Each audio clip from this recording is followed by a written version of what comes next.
My name is Emily. In my late 30s, I juggle a full-time office job with helping out at my family's liquor store. During weekdays, I work in the office until 6 p.m., then spend my evenings managing the accounts and operations at the store. Our liquor store was once a thriving business, supplying alcoholic beverages to hotel banquet halls, pubs, sushi restaurants, and more. We enjoyed a near monopoly in the neighborhood as there were no other liquor stores around. However, recent years have brought significant changes. New regulations limiting the hours alcohol can be served have drastically reduced consumption. Banquets have become rare, and pubs have even stopped serving alcohol in the evenings. These changes have led to serious financial difficulties for our family business. As the eldest daughter, with my sister Noah already married, the responsibility of our struggling family liquor store fell on my shoulders.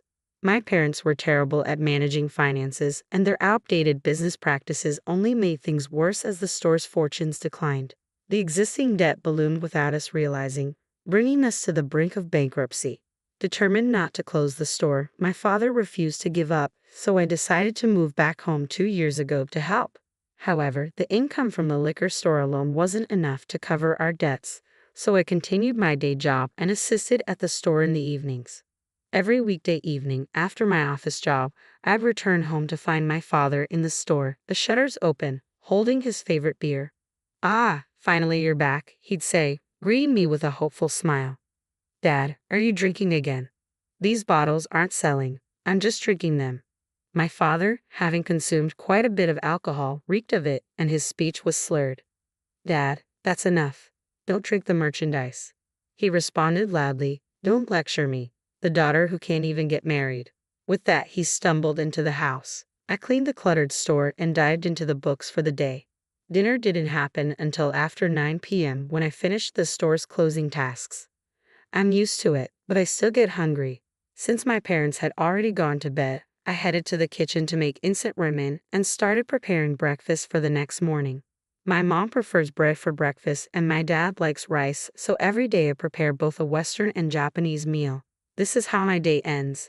On the weekends, when I finally have a day off, I set my alarm for 10 a.m., hoping to sleep in.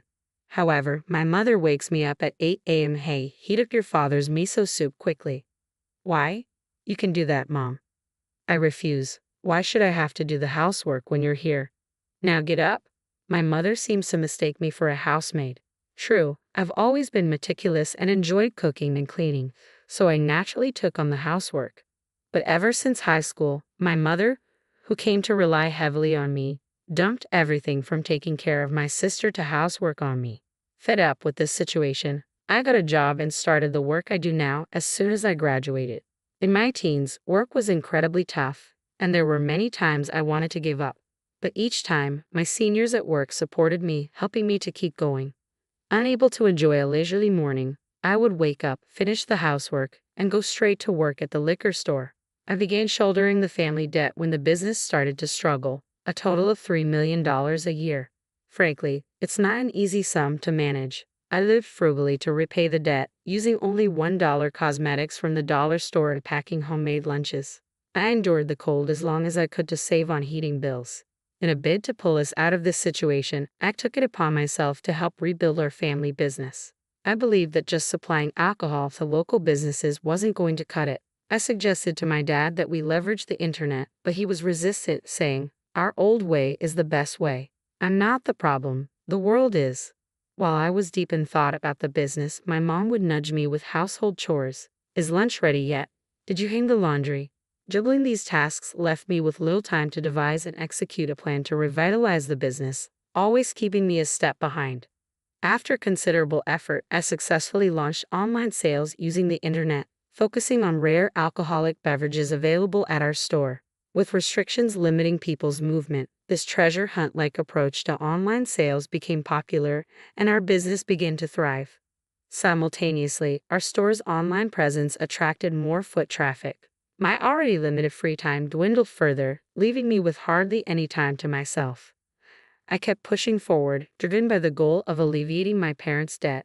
Finally, things were turning around, and my parents were becoming more financially stable. Around that time, I received the news. Noah's expecting a baby. "Congratulations. That's wonderful. a grandchild. I beamed with joy, but my mother's expression turned cold. That's why you need to leave this house. What? I couldn't comprehend what she was saying. Confused, I looked at my mom, and my dad, who had been eavesdropping with a drink in hand, chimed in. Noah and his wife will be moving in here. Pack your things and go. But I came back to take care of both of you. My pleas fell on deaf ears. My sister had always been carefree, rarely lifting a finger around the house. Despite her initial ambition to become a preschool teacher, she dropped out of college after just a few months, claiming boredom. Even after marrying, she continued to rely on our parents' financial support. Her husband's sporadic employment meant they lived off our parents' money and occasional part-time earnings, yet they seemed to enjoy a comfortable lifestyle, taking trips here and there. I had my suspicions but chose to ignore them. Suddenly being told to leave the house left me scrambling to find a new place. Busy as I was, I pleaded with my parents for at least 2 months' grace period. I put the liquor store work on hold and began the search for a new home. One day, my dad called my workplace. Emily, what the hell are you doing? The store is too busy. Come home right now.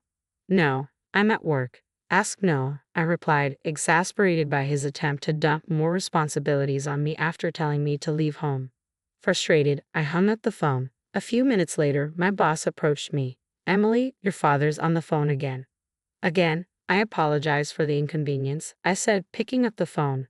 My father started repeating his earlier demands, his voice growing louder with each word. Emily, you can leave early today if you need to, my boss offered, sensing the situation's urgency. Despite having work to finish, I didn't want my father's incessant calls to disturb the office any longer, so I decided to leave early that day. Arriving at our family liquor store, I found my father drinking, even though we were still open for business. Drinking again instead of working, I exclaimed, my frustration evident. He shrugged off my accusation. Understanding the tastes of our products requires sampling, he insisted. You focus on your tasks. Realizing I wouldn't get through to him in his current state, I quietly began attending to the family business duties. From that point on, I juggled my job, household tasks, house hunting, and the responsibilities of running the liquor store, living an unimaginably hectic life. Then, one day, the stress became too much. I collapsed at work and woke up in a hospital bed. Jason, my colleague who had come with me, explained that I had fainted, hitting my head on the corner of my desk.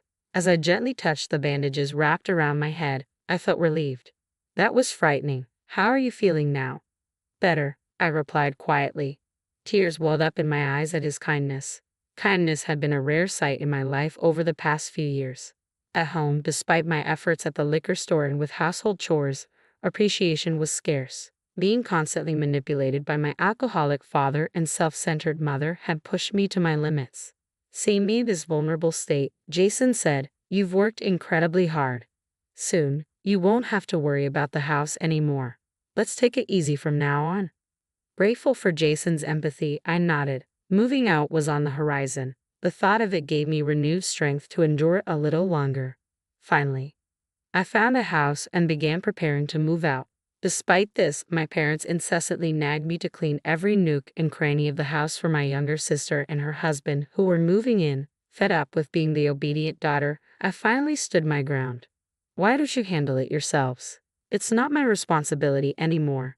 My retort seemed to catch my parents off guard. My father responded sharply, "What's with the attitude? We'll be glad to be rid of someone like you." I had reached my limit with my unappreciative parents who never acknowledged my efforts. After I completed my move, my sister and her husband settled into our parents' house, and I finally felt liberated from their grip.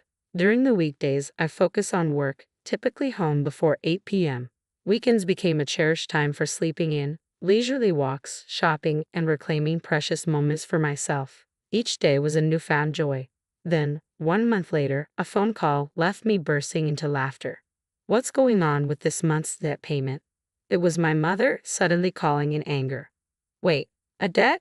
Wasn't that created by you guys?" Despite all the effort I put into rebuilding the liquor store business and handling all the house chores, who was it that kicked me out for their convenience? I didn't give my mom a chance to respond. And in the background, Noah chimed in. "Please help us out. I had no idea about the debt. I thought the liquor store was thriving and I could have an easy life coming back home." His pleas continued, but life wasn't going to be that simple. All I could do was laugh at the self-centeredness of my family, now including my sister and her husband. 4 adults should be able to manage their finances, right? When I mentioned this, I could hear my mom and Noah arguing loudly on the other end of the phone. They hurled insults, blaming each other for their inaction, completely forgetting I was still on the line. The argument escalated for several minutes. As I listened, disappointment in my family deepened, strengthening my resolve to distance myself from them. My dad, constantly drinking and avoiding work. My mom, unwilling to handle household chores. Noah, preferring not to work and relying on her parents.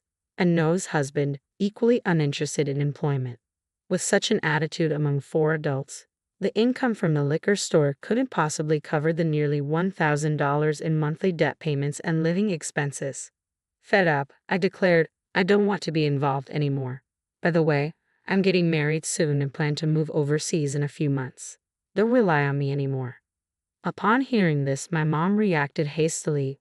Overseas? You must have a lot of money. Don't go overseas. Come back home. I reached my breaking point and hung up on her. They kept calling, but I refused to answer any more calls from my family. The next day, I changed my cell phone number and asked my workplace to block any calls intended for me. Being in America allowed me to create distance from my family, and with the support of those around me, I began to rebuild my life. Several months later, just before leaving America, I received word from a relative that the online liquor store business I had built was in trouble. Mismanagement had led to delayed shipments, incorrect orders, and a flood of customer complaints. Negative word of mouth spread quickly, tarnishing the store's reputation and impacting sales. Concurrently, my father's daily drinking habits became a local talking point, casting a shadow over the store's image and reducing customer traffic. Sales plummeted, and the store, which had been on the path to financial stability, was forced to shut down. The 4 individuals, now lacking credibility, struggled to find employment locally. Unable to repay their debts, they lost the store and the house they had used as collateral, leaving them without means of income or a place to stay. After losing their home, the family of 4 desperately tried to reach out to me. Fortunately, my extended family, who had become my allies, protected my whereabouts, allowing me to avoid contact with them. Despite Noah's wife being pregnant and nearing her due date, all 4 adults remained unemployed. Their daily quarrels, discussions on survival strategies, and reluctance to seek employment eventually devolved into petty arguments and blame games. Meanwhile, I married Jason, my coworker who had stood by me during my hospitalization. Our bond grew stronger through that experience. Around the same time, we were both offered positions at our company's overseas branch.